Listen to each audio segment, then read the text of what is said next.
전 회장님으로부터 기조 강연 겸 발제 PPT를 좀 보고 토론자분들을 모시겠습니다. 예, 반갑습니다.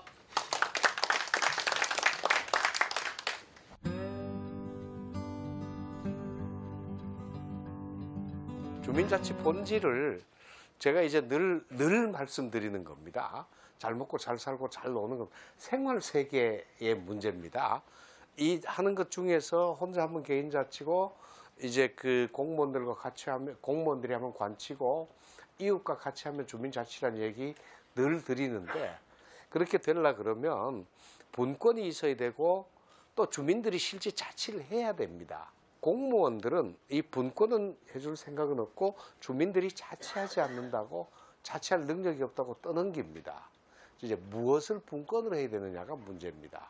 이래서 주민자치회가 분권하고 자치가 동시에 이루어지도록 그러니까 주민들이 자치를 할 수 있게끔 만드는 게 주민자치회가 돼야 되고 공무원들이 주민들이 더 잘하는 것은 분권해주는 제도로서 주민자치회가 있어야 되는데 이게 없다는 말씀 드리고 싶습니다. 이걸 이제 지금 우리가 만들어야 된다는 말씀을 좀 드리고 싶고요. 제일 첫 번째 지역 문제입니다. 마을이나 동네, 마을자치다, 동네자치다, 근린자치다 그러는데 이게 뭔가에 관해서 우리가 지금 좀 짚어줘야 되고요. 무엇을 할 것인가 생활관계가 친목, 민원, 사업입니다. 공무원들한테 얘기하면 친목이 무슨 사업이냐 그러는데 실제 주민자치에서 제일 중요한 건 친목입니다. 친목이 없으면 주민자치 절대로 안 됩니다. 일본의 주민자치 회장들의 설문조사 결과를 보면 주민자치를 해야 될 일이 가장 중요한 게 뭐냐 그러면 57%가 친목이라 그럽니다. 친목 없는 주민자치는 없다. 또 하나는 민원입니다. 민원이 나쁜 게 아니라 이거는 불편하니까 해결하자는 제안입니다. 이제 그 민원이 중요한데 우리는 주민자치가 민원을 야기하기 때문에 주민자치 필요 없습니다라고 하는 이 발칙한 생각을 하는 게 관료들이다. 이제 말씀을 좀 드리고 싶고요. 그 다음에 이제 그 주민자치라고 하는데 마을자치라 그러기도 하고 근린자치라 그러기도 한데 지금 여기서 또 문제가 나오는 게 지역자치 한다고 그래 놓고는 주민들 빼버립니다. 며칠 전에 다른 시장님하고 얘기했는데 제발 지역자치 하지 마라. 지역자치, 마을자치 한다고 그래 놓고 주민은 빼고 공무원들, 시민운동가가 가서 하면 그게 무슨 마을자치냐. 마을자치가 마을 통치다.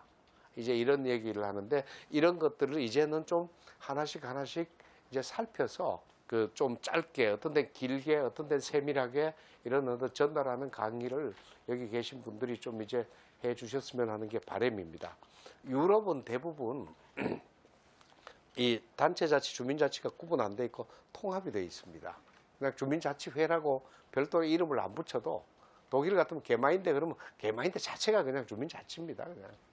지금 유럽같이 읍면동장이 주민들에 의해서 선출되고 읍면동에 의회가 있다 그러면 제가 보기에는 그분들은 주민을 대변할 수 있습니다. 그렇지만 한국은 안 됩니다. 그러다 보니까 읍면동장 따로 있고 또 주민자치회가 따로 필요합니다. 주민자치회가 없으면 주민들은 주민들 의견을 낼 수 있는 방법이 없습니다. 주민자치화라는 문제는 국가는 있고 사회가 없을 때 국가가 독재가 되고요. 시장이 기능을 하고 있고 사회가 기능하지 못할 때는 시장 독재가 되고 국가와 시장이 살아있는데 사회가 죽어있으면 국가 시장 독재가 됩니다.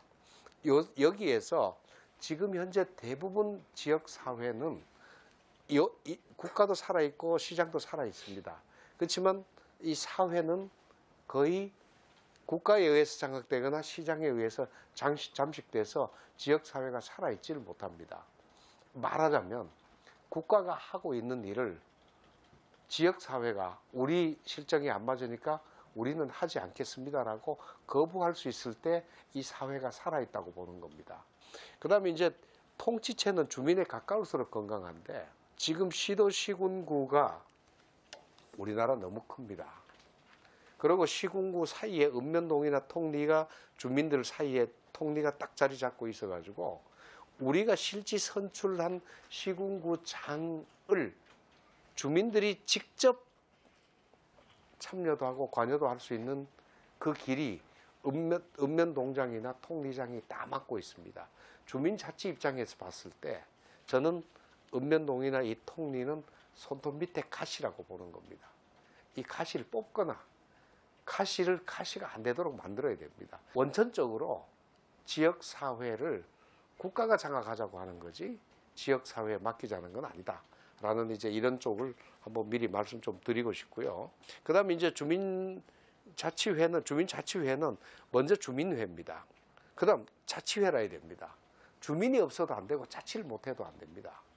그렇게 돼야 되는데 지금 현재는 주민자치회에 주민이 없습니다. 자치를 할 수 있는 분권이 전혀 안 돼 있습니다. 그 다음에 이제 그 읍면동과 자치 분권을 해야 되는데 형식적 분권을 하면 주민관치고요. 실질적인 분권을 하면 주민자치가 되는데 지금은 형식적 분권도 하지 않습니다. 그냥 시키기만 합니다. 분권이 없다고 보시면 됩니다. 이제 제가 주민관치라고 이름 붙여놨는데 주민관치라는 용어를 제가 쓴 게 2012년입니다. 이 형식적인 분권도 안 돼 있는 이 상황을 어찌할 것인가. 그때 유정복 장관이셨어요. 그 장관한테도 얘기했습니다. 이 얘기를. 그 다음에 이제 주민자치 분권을 한다 그럴 때 주민자치를 할 수 있도록 분권을 하느냐, 할 수 없도록 분권을 하느냐는 문제입니다. 자, 지금 현재 읍면동에 주민자치회를 만들어 그러면 시골 면은 면적이 넓어서 문제고 서울이나 어떤 읍들이나 이제 동은 인구가 몇만 명씩 되는 데도 있습니다. 보통 적은 데가 한 2만 명, 3만 명입니다. 그러면 이 인구를 주민자치 무보수 명예직인 주민자치위원들이 감당을 해낼 수 있느냐는 겁니다. 제가 보기에는 원칙적으로 불가능합니다.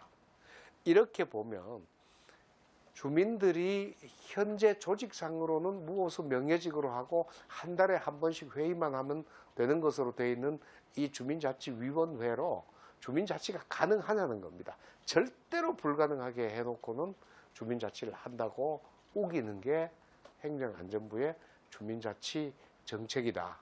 여기에 대해서 제가 지적을 하지 않으면 이 양반들은 이게 맞는 걸로 알고 넘어가기 때문에 저는 끊임없이 제기를 하는데 그 가장 속상하는 거는 이 시민운동가들이 행정안전부에 편먹고 주민자치위원들을 가르치려고 덤비는 이게 이제 더 속이 상하는 데 있다 말씀드리겠습니다. 그렇게 하다 보면 읍면동의 주민자치회를 만들면 읍면동장과 대립해야 되고 중복이 됩니다. 그거보다는 지금 현재 통리장을 없애는 게 아니라 통리를 아주 막강한 자치회로 아주 막강하게 강하게 개편하는 것도 저는 좋다고 봅니다. 이제 자, 이쯤 되면 문재인 정부는 풀뿌리 주민자치를 확실히 하겠다 그랬으면 통리에 관해서 주민자치적으로 뭔가 정책이 있어야 됩니다. 읍면동장이 통리장 데리고 모든 일을 다 하면서 주민자치 보고 하라 그러면 주민자치는 설 자리가 없습니다. 그럼 말하자면 이 통리는 주민들하고 관계가 있습니다. 근데 주민자치회는 주민들하고 관계도 못하게 하고 있습니다.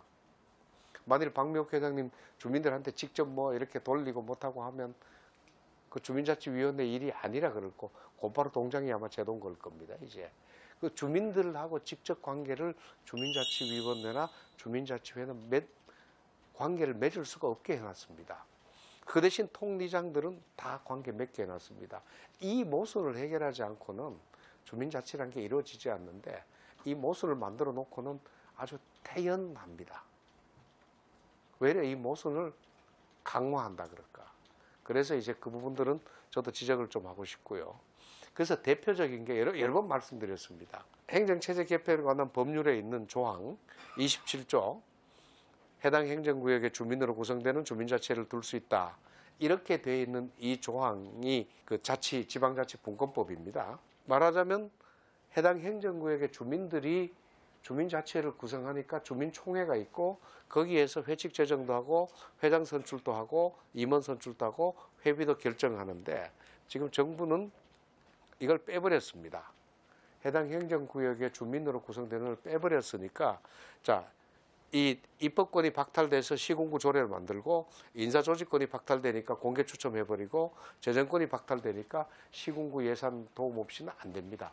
자치를 하지 말라는 게 아니라 복종밖에 할 수 없는 걸로 만들었습니다. 또 주민자치위원을 할 때 이게 지금 대부분 이런 데 다 이러진 않습니다. 주민자치위원 구성할 때 읍면동장 추천이 40%가 되게 되어 있습니다.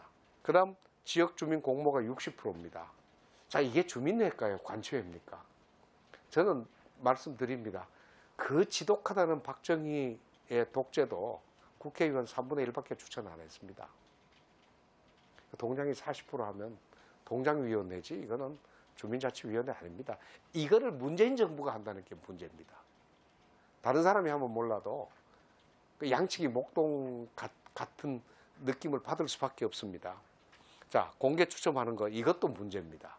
주민들은 자기네 대표를 뽑으면서 화합을 합니다. 분열도 되지만 분열 때만큼 화합이 됩니다. 그 다음 주민자치 교육을 할 때 6시간 교육받게 되어 있습니다. 이거 지금 누가 하냐면 이 주민자치 지원관들이 교육합니다. 이 교육의 문제점 엄청 많이 나오고 있는 거 보입니다.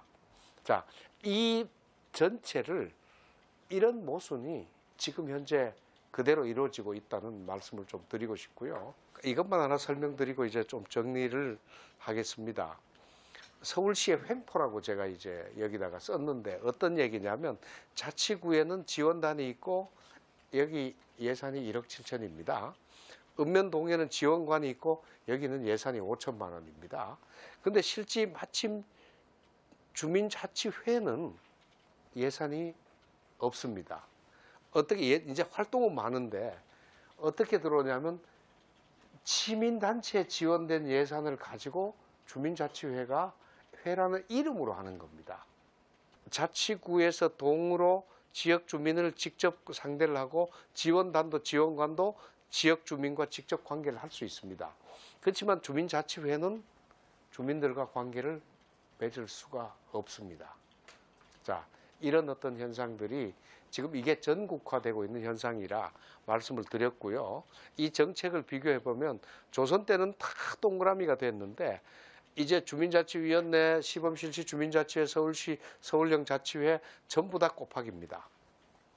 주민자치회 안 맞다는 얘기입니다.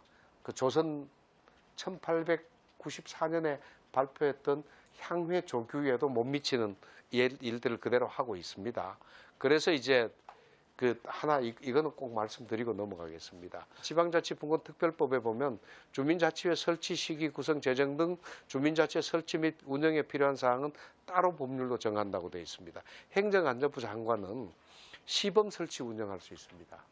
지금 시범 설치하는 게 아니라 그냥 지금 뭐 한 300개인데 내년 되면 한 500개, 3,000개 중에서 아마 서울시는 전면 실시한다 그럽니다. 이게 법 위반입니다.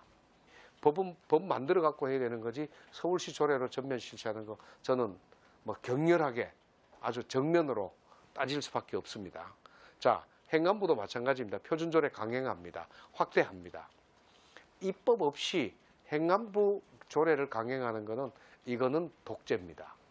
이거 우리가 저항하지 않으면 행안부가 계속 이 독재 행위를 계속할 겁니다.